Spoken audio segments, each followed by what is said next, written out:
Hey guys, welcome back to my channel. My name is Jasmine. If you have no idea who I am, I'm a first generation low-income undergraduate at Stanford University, and I made this channel to help other first generation low-income students get better access to higher education through my college related videos.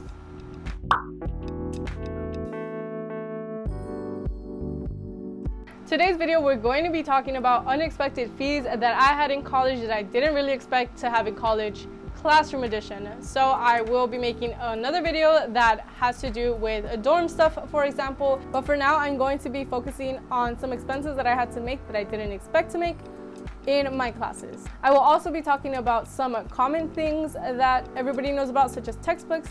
And on top of everything, I am going to be offering alternatives or cheaper alternatives for each of these things, because this video and this channel aims to help out first generation low income students, and this video is specifically for low income students because we know we're always trying to save money. So if you can avoid or alternate for some of these things, then this is why I made this video. So the first thing I'm going to be talking about is course fees. At Stanford specifically, all of the classes cost the same except if they have a course fee. So for example, my chemistry class, I had to pay a $50 course fee, but for something as huge as like horseback riding, because we have a horseback riding class at Stanford, it's $500 course fee. So if you're paying tuition, it's $500 on top of the tuition. I know I wanted to take an art class, but I didn't know that there was a $100 course fee just to take the art class, and I didn't have $100 just to take an art class. So I decided not to take it, and which is very unfortunate because I feel like some classes like that should be very accessible. Maybe I wanted to ride a horse, I don't know. Your university may be different if each class has a different cost, but at Stanford specifically, all of them cost the same unless they have a course fee. I don't really know an alternative for course fees. I know that if you get a refund check from your university, you can use that money to pay for your course fee, but you still have to pay for it. I can't really recommend a alternative unless it's like a grant, extra money, or scholarship money that you might be able to use. You also have fees within your classroom. So I made a video about access codes. You can check it out here. And basically you have to pay to get access to your homework, which is ridiculous. But there's also other things that they may require you to purchase. For example, for chemistry, I had to purchase a $50 lab coat because I had labs, and labs were mandatory, and within the labs, the lab coats were mandatory. So I had to make that expense, which I wish I didn't, because I didn't know that there were like other people who had took the class and didn't want their lab coat anymore, because I thought you rented it, but apparently you keep it, and you can just like get it from an upperclassman if they'll sell it to you for like $10 or something, or they'll just give it to you. And it's so much better to just ask around. I know for Stanford specifically, we have a Facebook group, and on there, upperclassmen usually upload things if they're moving out or if they're graduating that they no longer want, and they'll either give it out to you or they'll sell it to you for like super cheap. So do that instead. I know for Stanford, they didn't really specifically check if you bought it, or they don't really care where you bought it as long as you have it, and I didn't know that. I ended up paying $50. I could have just not paid $50. Another example of these fees within class are just fees that you need for materials. So for example, for art classes, they might ask you to spend money on art materials. They won't provide them for you, and they won't give you money to go buy them yourself, but you have to have like this certain paint or whatever, and they're just gonna ask you to buy it. And I just think that before you enroll into these classes, check if they have any of these expenses, because if a class is requiring you to spend so much money just to take the class, I don't know if it's worth it. It totally depends on your major, but if you're just taking the class for fun, but for example, they're trying to make you spend $200, then maybe consider a different course that you want to take for fun. Next thing on my list is textbooks. Everybody knows that you have to buy textbooks for your classes, but do you really need to buy your textbook? I know for my chemistry class, I had to buy the 4th edition of my textbook, and I bought the 3rd edition because the 3rd edition, I found it on the internet as a free PDF, and I was not going to buy the 4th edition if it was like not that much of a difference. Usually there is a ton of free PDFs, and I pose this question, do you really need your textbooks? Because sometimes you don't. For my chemistry textbook, I didn't really need it because they didn't really do checkups on the readings or anything, and I'm not much of a textbook learner. I have to do stuff hands-on, and I just didn't really use my textbook at all. So it would have been a horrible thing if I had bought a $200 textbook and I didn't even use it because You know, like sometimes you don't actually need it. I just want to emphasize to never, ever, ever, ever, ever, ever, ever buy your textbook from the bookstore. Ask your RAs, ask around, ask anybody, ask the library or anything. Just try to find the textbook anywhere else besides the bookstore. Another thing about accessing PDFs, sometimes, at least for psychology, I have to access some certain research papers, and sometimes it costs like 20 bucks just to read the paper,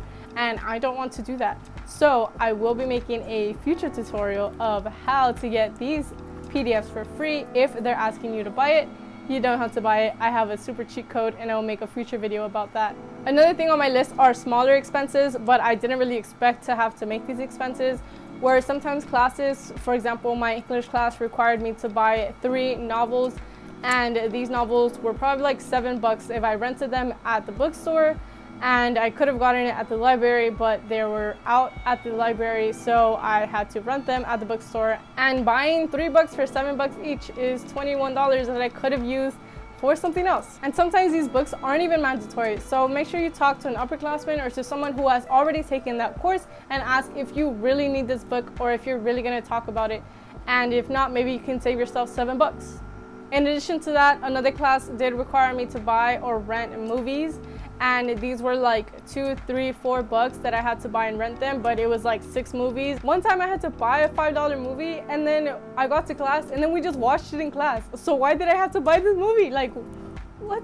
So it was kind of a waste of money, and I really wish that I would have asked before and would have been like, okay, maybe I don't need to buy this movie or whatever. So yes, ask beforehand before you make these small purchases, because sometimes they can add up. Another thing I want to cover is tech. So I bought notebooks and I hand wrote everything, and that's just how I am. I don't like typing stuff on my laptop. I feel like I'm not retaining the information because sometimes I type and I zone out and I'm like, what did I just type? And in one of my classes, having an iPad was super common, but then again, this is just Stanford. I feel like other colleges may not have as many rich students, but because only 4% of Stanford student body is low income, you're gonna have some rich students. And the majority of the people in this classroom, I don't know if it's majority, but I know like a good amount of people in this classroom each had their own iPad, and they were just like writing their notes on their iPad, and it was like they had them like organized and neat, and it was nice. And I feel like it'd be nice to have one if someone gave one to me, but I did not have the money to spend $400 or $1,000 on an iPad or whatever. So I did good old paper pencil, and it wasn't any different. Like, you don't need to buy something, and if you feel like you're surrounded by people who have a certain piece of technology but you don't actually really need it, then I recommend you save yourself some money, or maybe you get a scholarship and you can buy that for yourself, or maybe you win a raffle or something. I don't know. Another form of tech that I want to talk about has to do with your STEM classes. In case you're a STEM major, you are more likely than not going to be expected to buy a calculator or an iClicker. An iClicker can also be used for non-STEM classes, and I will explain what an iClicker is. But for a calculator specifically, you don't need to buy the fanciest calculator. There's some scientific calculators that you can buy for $20, and there's some scientific calculators that you can buy for $200. So that decision is really up to you and how dedicated you are to STEM. I was this close to buying a $120 calculator for my chemistry class, and then I was like, what am I doing? I'm never gonna take chemistry again after this class. But like I said, that was my decision. It's totally up to you of how dedicated you are to your class. Sometimes it's an investment, but sometimes you may not ever use that calculator again. So again, that's up to you guys. If you need a fancy calculator and you don't have any funds, you can ask your library, or I got my calculator, or I borrowed a calculator from the FGLI office, and I didn't know they had any. So make sure to always ask, and then if not, go to your professor. Yes, this is gonna be my ongoing advice. Go to someone, ask someone before you make an expense. Don't suffer by yourself. There's people there to help you. So going back to what is an iClicker. An iClicker is one of these thingies, and basically what it is that you have like A, B, C, and D, and E, and your professor puts up a question on the big screen, and they're like, what is whatever problem solving question that they have up there, and then you have to answer it using these iClickers. And I feel like this is the most common one, which is the iClicker 2, and this is $60 online or brand new at the bookstore as well. Did I pay $60 for this? No, I did not. Why? Because our fly office had these for rental, and you can totally rent them for free. They just had to write your name down. That's literally all you had to do, and you can bring it back whenever you're done with it. I rent an iClicker for my first quarter taking chemistry, but for my second quarter taking chemistry, I actually found this. So this was like super fortunate for me, and I didn't feel that bad because there's a 96% chance that whoever lost this was rich, because you know, only 4% of Stanford student body is poor. So I don't feel that bad. And if you are poor and you lost your iClicker, I'm sorry, you can totally hit me up. But if you're rich, I'm sorry, this is mine now. And before you guys come at me, I found like 3 of these and I returned the other ones. But I was like, you know what? God is trying to tell me something. God is trying to be like, here's an iClicker for free. And I was like, you know what? I'm gonna stop being a good person. So like I said, you can get your iClicker at your FTLI office. If they rent them, you can ask your library if they rent them. So go ahead and save your money. Do not spend $60 on an iClicker. I'm telling you now, look it up on OfferUp or wherever. Don't spend $60. That's basically everything that I have for you today. And anyone else in college, if you guys have more expenses that you didn't expect to make while you were in class, please let me know in the comments down below. Like, comment, and subscribe. And you can always follow us at FirstGenFirst on Instagram, FirstGen1ST on Twitter, or send us an email, info@firstgenfirst.org. I hope this video was helpful. Bye. Certain expenses that I had to make while I was enrolling. Now, going back to an iClicker, what's an iClicker? It's a little clicker thingy. Oh, I have it.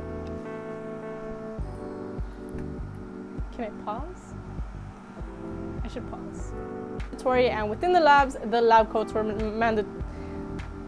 Do not do that. It's too expensive. It's too expensive. A research study paper. Research study paper?